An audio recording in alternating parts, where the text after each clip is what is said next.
Do not confuse this with treatment or mental health advice or direction. Nothing on this podcast is made to supplement or supersede the relationship and direction of your mental health caretakers. Although David Kozlowski is a licensed marriage and family therapist, he is not functioning as a certified mental health professional in this environment. And same applies to any professional who may appear on the OG Therapy podcast. Welcome to the OG Therapy. Hey everybody, welcome to another episode of OG Therapy. And by request, I got another question from a teenager. And today's question, this might not just be for teenagers. In fact, this might be something a lot of adults could relate to. So this is a multi-teenager and adult question, and it has to do with codependency. So this teenager asked me and said, how do you get out of a codependent friendship? Well, first off, so step one, you have to be very clear about what the definition of codependency is. So let me read you just a general little short one-line definition. Codependency, excessive emotional or psychological reliance on a partner, typically one who requires support on account of an illness or addiction. So obviously we're not talking about an intimate partner in this situation. We're talking about a friend, but it still plays with what I'm going to be sharing with you today. So excessive emotional or psychological reliance on in this case, a friend, typically one who requires support on account of an illness or an addiction. Now, in this situation with most of the teenagers I work with, they're usually a little too young to have gotten into major addictions. Usually the illness is pertaining to mental health. So I've got a few steps for you guys to listen to and to follow. Now, these steps are suggestions, and I would like to qualify that these are social health tips and tools. This is not mental health therapy, just like the disclaimer at the beginning of the podcast. So the most important thing is knowing. Step one, knowing is half the battle. Look up the definition as I've just given to you. So if you're sharing this with a friend, tell them to look up a definition if you're just talking to them about this, or if you're the ones listening to this, re-listen this, have your own definition yourself on your phone right in front of you. And I want you to match that up against your experience in the relationship with your friend. Because it's important to know, you might have heard people say, hey, you're in a codependent relationship, or this is unhealthy. What does that even mean? So if you look at this definition and you compare it to your experience in your friendship with this person, if it matches up and you're like, wow, I do have a lot of these with this friend, and wow, this does check out, then you can go to step two. Step two is, assuming you met the requirements of step one, I want you to write down how the relationship has had an effect on you and your own mental and emotional well-being. Now, this is a very, I don't necessarily want you to write down just all the bad things, because there's going to be some good things too, but it's helpful to weigh it out. In a codependent relationship, if we're being honest with ourselves, we get something out of it too. So for example, the codependent relationships I've been in my life, they usually had a couple themes. A person needed a lot of help. I was good at helping. And as long as they were in trouble and as long as they were struggling, I was needed. And so by me helping them and being good at helping people, now you can do this with healthy relationships as well. We're talking about the codependent ones. So when you're in a relationship and you're helping someone, you get a high off that. It like makes you feel good. And in normal friendships, that's totally normal. Friend breaks down, they need your help, they're struggling, you give them the support, it's good. But if this is on constant repeat, if this is a multiple times a week thing or even multiple times a day thing and it goes on for a long period of time, then obviously that's more than you just giving support. The friend is relying upon you to save them and to be their emotional caregiver in all different types of situations. And for them, it makes them feel good because let's say they feel that they lack something in their life. Maybe they feel because their mental health struggles or because their issues that they have, that they don't feel good enough. They don't feel like they offer a lot to other people. But if you like them, then that's a safe place for them. Sometimes it can be a little too safe and they may become overly dependent, hence the codependency, on you relieving that hurt and pain for them and being available for them at every step of the way that they need you. Now, in addition to that, I want you to start thinking about when you're in a relationship that checks out and it meets all, you've weighed it out, and it's like, wow, this is a codependent relationship. That's why it's important for you to realize what it's actually done for you and not just what it's doing to you. This is really important because we sometimes like to think about the stress that other people give us in our relationship, but sometimes we fail to look at, has there been something we've been selfishly getting from this as well? So a couple teenagers that I can think of that I've worked with in the recent past, they complained and really wanted to get out of these codependent relationships, but these were the only friends that were always calling them. These were the only people that were always texting them, or it could be a sibling.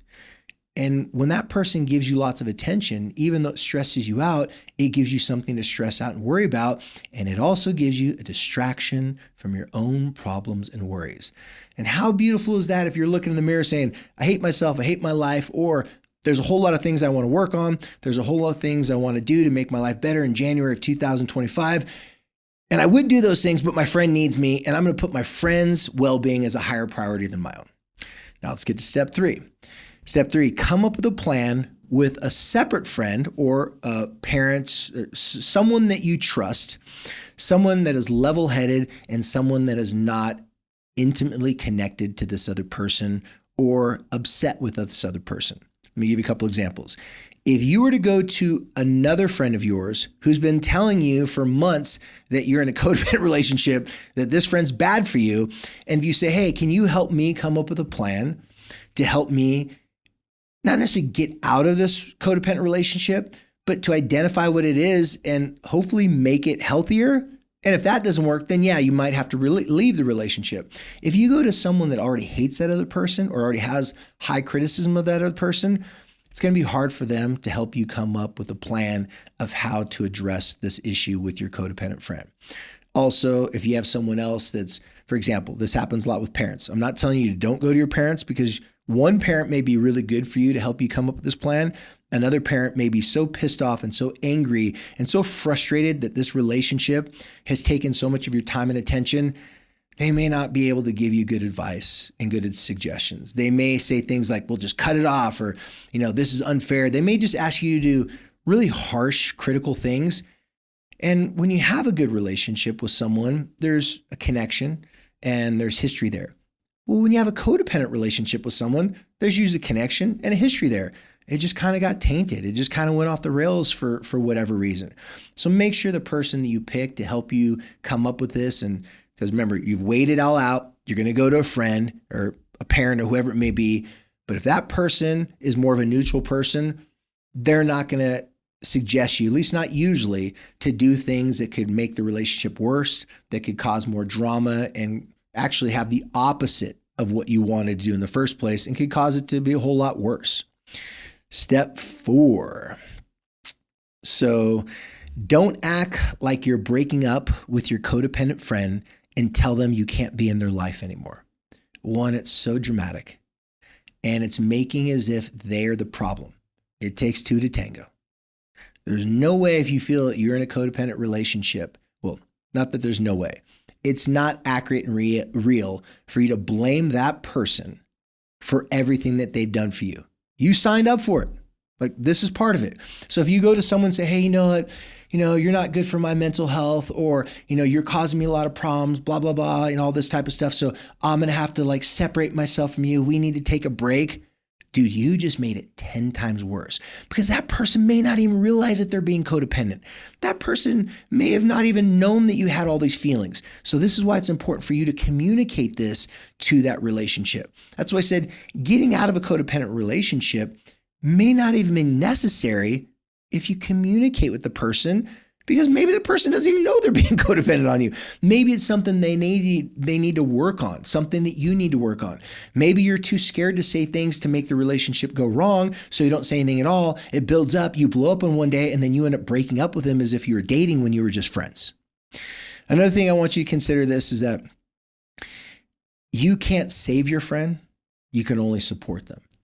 So when you approach a friend that you want to establish or you want to share with them your feelings about the relationship, it's important that when you come up with a plan, that the person helps you come up with a plan, they realize your intention is to not rip it off like a Band-Aid and just get it done real quick and then block the person out of your life. Your intention is to try to communicate because you would really like the relationship, because you have history, because you do care about this person. You would like the relationship to have a new breath of fresh air. You'd like the relationship to allow you to grow as an individual while simultaneously they can grow as an individual. Now, it's hard to know how your friend's going to feel when you tell them these things.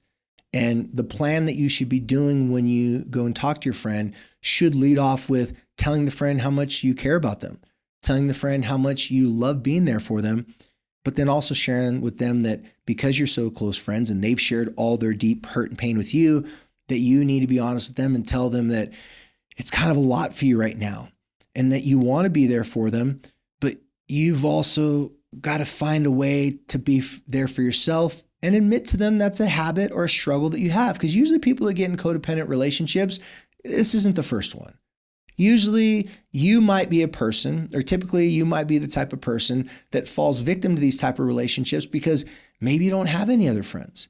Maybe you don't have other things going for you in your life. And so you kind of clinged on to this friend as well, but now it's becoming a little bit too much for you to handle. So instead of acting like you're breaking up with them, simply go to them and say, hey, I love you. I care about you.